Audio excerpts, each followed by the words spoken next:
ಇದ್ದೀರಾ ಎಲ್ಲರಿಗೆ ಅನುಷಾ ಅಡುಗೆ ಮನೆಗೆ ಸ್ವಾಗತ ಸುಸ್ವಾಗತ. ನಾನಿವತ್ತು ಪಾಕೆಟ್ನಲ್ಲಿ ಬರುವಂಥ ಈ ಮಿಕ್ಸ್ನಿಂದ ನಾನು ಗುಲಾಬ್ ಜಾಮೂನನ್ನು ಮಾಡ್ತಾಯಿದ್ದೀನಿ. ಹಾಗೆ ಇದನ್ನು ನಿಮ್ಮ ಜೊತೆ ಶೇರ್ ಮಾಡ್ಕೊಳ್ಬೇಕು ಅಂತ ಈ ವಿಡಿಯೋ ಮಾಡ್ತಾಯಿದ್ದೀನಿ. ಇದು MTR ಗುಲಾಬ್ ಜಾಮೂನ್ ಇದೆ. ಇದರಲ್ಲಿಂದ ನಾವು ಒಂದು 35ರಷ್ಟು ಜಾಮೂನುಗಳನ್ನು ಮಾಡ್ಕೋಬಹುದು, ಮೀಡಿಯಮ್ ಗಾತ್ರದ್ದು.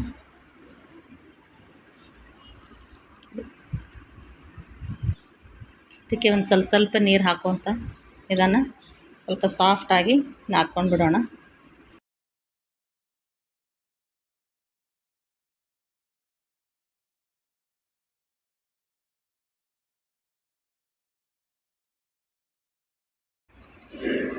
ಇಷ್ಟ ಆದರೆ ಸಾಕಾಗಿರುತ್ತೆ. ತುಂಬ ಸಾಫ್ಟನ್ನು ಆಗಬಾರ್ದು, ತುಂಬ ಗಟ್ಟಿನೂ ಆಗಬಾರ್ದು, ಇಷ್ಟ ಆದರೆ ಸಾಕು.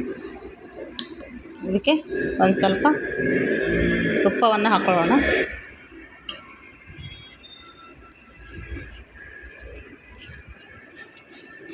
ನೀವು ತುಪ್ಪ ಬೇಕಾದ್ರೆ ಹಚ್ಕೊಳ್ಬೋದು, ಇಲ್ಲಾಂದರೆ ಆಯಿಲ್ನೂ ಹಚ್ಕೋಬೋದು. ಇದನ್ನು ಒಂದು 5 ನಿಮಿಷ ನೆನೆಯೋದಕ್ಕೆ ಬಿಟ್ಟು ಬಿಡೋಣ.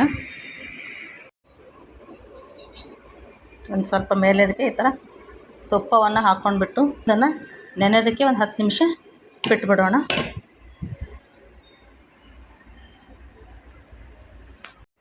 ಹತ್ತು ನಿಮಿಷ ಆಗಿದೆ. ಇವಾಗ ನಾವು ಸಣ್ಣ ಸಣ್ಣ ಉಳ್ಳೆಗಳನ್ನು ಮಾಡ್ಕೊಂಡು ಬಿಡೋಣ. ಒಂದೇ ಅಳತೆ ಗಾತ್ರದ ಈ ಥರ ಉಳ್ಳೆಗಳನ್ನು ಕಟ್ ಮಾಡ್ಕೊಂಡು ಬಿಡೋಣ. ಇದೇ ಗಾತ್ರದ ನಾನು 35 ಜಾಮೂನುಗಳನ್ನು ಮಾಡ್ಕೊತಾ ಇದ್ದೀನಿ. ನೋಡಿ, ಈ ಥರ ಯಾವುದೇ ಕ್ರ್ಯಾಕ್ ಇರಬಾರ್ದು ಇದಕ್ಕೆ. ಎಲ್ಲ ಜಾಮೂನುಗಳನ್ನು ನಾನು 35ರಿಂದ 36 ಜಾಮೂನುಗಳನ್ನು ನಾನು ಈ ಥರ ಮಾಡ್ಕೊಂಡ್ಬಿಟ್ಟಿದ್ದೀನಿ. ಬನ್ನಿ, ಇದು ಜಾಮೂನಿಗೆ ಮೊದಲೇ ಪಾಕವನ್ನು ಮಾಡ್ಕೊಳ್ಳೋಣ. ಪಾಕ ಮಾಡ್ಕೊಳ್ಳೋದಕ್ಕೆ ಈ ಗ್ಲಾಸ್ನಿಂದ ನಾನು 2 ಗ್ಲಾಸ್ನಷ್ಟು ಸಕ್ಕರೆಯನ್ನು ತಗೋತಾ ಇದ್ದೀನಿ.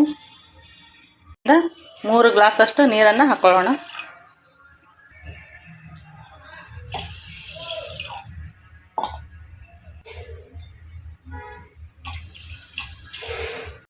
ಸಕ್ಕರೆ ಎಲ್ಲ ಕರಗ್ತಾ ಇದೆ. ಇವಾಗ ಇದಕ್ಕೆ 2 ಏಲಕ್ಕಿಯನ್ನು ಈ ಥರ ಸಿಪ್ಪೆ ಸಹಿತನೇ ಹಾಕ್ಕೊಂಡ್ಬಿಡೋಣ. ಸ್ವಲ್ಪ ಜಜ್ಜಿಬಿಟ್ಟು ಫ್ಲೇವರ್ ಬರುತ್ತೆ ಒಳ್ಳೆ. ಇದಕ್ಕೆ ಒಂದಿಷ್ಟು ಕೇಸರಿ ದಾಳವನ್ನು ಹಾಕ್ಕೊಳ್ಳೋಣ.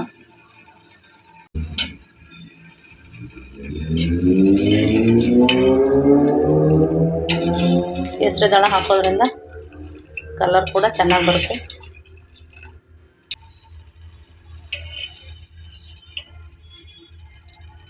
ಈ ಕೇಸರಿ ಹಾಕಿರೋದ್ರಿಂದ ಕಲರ್ ಸ್ವಲ್ಪ ಲೈಟ್ ಆರೆಂಜ್ ಕಲರ್ ಬಂದಿದೆ ನೋಡಿ. ಕೇಸರಿ ದಾಳ ಹಾಕೋದ್ರಿಂದ ಗ್ಯಾಸನ್ನು ಆಫ್ ಮಾಡ್ಕೊಂಡ್ಬಿಡೋಣ.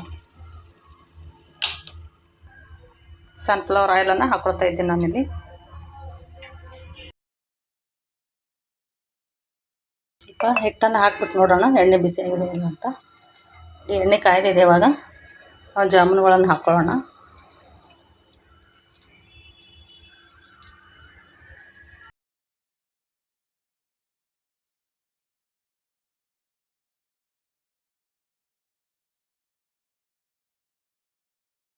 ಹಸಿಯಾಗಿ ಹಾಗೆ ಇರುತ್ತೆ, ಮೇಲ್ಗಡೆ ಕಪ್ಪಾಗುತ್ತೆ. ಹಾಗಾಗಿ ಸಣ್ಣ ಉರಿಯಲ್ಲೇ ಇದನ್ನು ಕರ್ಕೊಂಡು ಬಿಡೋಣ.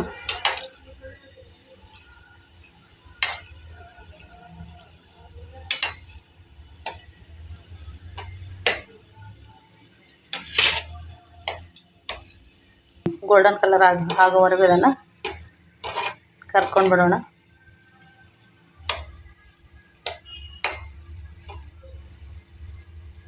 ಇದನ್ನು ಡೈರೆಕ್ಟಾಗಿ ನಾವು ಮಾಡ್ಕೊಂಡಿರೋ ಪಾಕಕ್ಕೆ ಹಾಕ್ಕೊಂಡ್ಬಿಡೋಣ.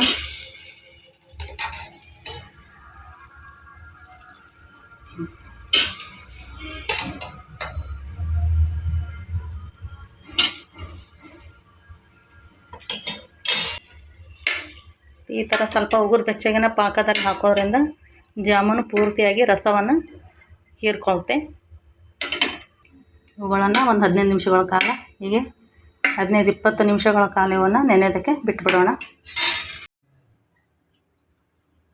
ನೋಡಿ, ಜಾಮೂನು ಪಾಕಿನಲ್ಲಿ ಹಾಕಿಬಿಟ್ಟು ಒಂದು ಅರ್ಧ ಗಂಟೆ ಆಗಿದೆ. ಎಷ್ಟೊಂದು ಚೆನ್ನಾಗಿ ಪಾಕವನ್ನು ಹೀರ್ಕೊಂಡಿವೆ ನೋಡಿ. ತುಂಬ ಚೆನ್ನಾಗಿ ಪಾಕ ಹೀರ್ಕೊಂಡಿವೆ. ಜಾಮೂನು ತುಂಬ ಚೆನ್ನಾಗಿ ಬಂದಿವೆ, ನೋಡ್ತಾ ಇರ್ಬೋದು. ಕಟ್ ಮಾಡಿ ಕೂಡ ತೋರಿಸ್ತಾ ಇದ್ದೀನಿ.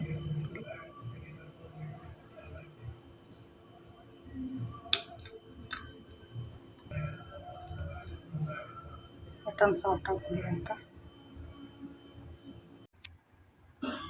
ಅತ್ಯಂತ ಸರಳವಾಗಿ ಸುಲಭವಾಗಿ ಮಾಡುವಂಥ ಈ ಜಾಮೂನ್ ರೆಸಿಪಿ ತಮ್ಮೆಲ್ಲರಿಗೂ ಇಷ್ಟ ಆದರೆ ಒಂದು ಲೈಕ್, ಕಮೆಂಟ್, ಶೇರ್ ಮಾಡಿ. Thank you.